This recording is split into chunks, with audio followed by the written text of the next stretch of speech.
An economist here at Creighton University says the economic forecast is looking optimistic, but it hinges on two very important factors.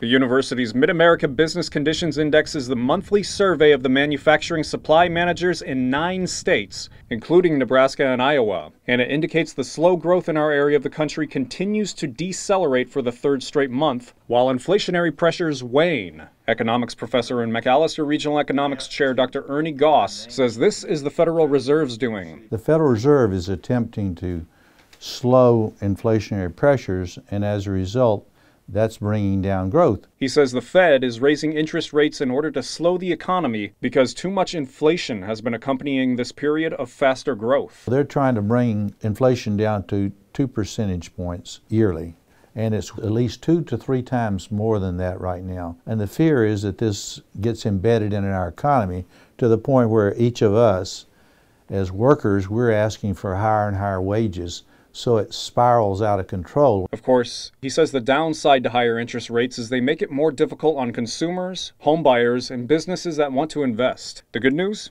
The survey indicates that this region of the country's economy is not in a recession. Goss predicts the growth will slow to 1% and inflationary pressures will keep going down unless one of 2 things happen. The first has to do with how Washington handles the debt ceiling. I can't imagine it not being resolved, but in the slight chance it doesn't get resolved, then all bets are off. The other factor is if we see more bank failures. A bank failure of a large regional bank would be an issue. If we saw failures of small community banks, this would become more like 2008 and 9 rather than 2001. Goss says if the Fed raises rates by half a percentage point Wednesday, there would be more bank failures. Reporting for Fox 42, I'm Joe Harris.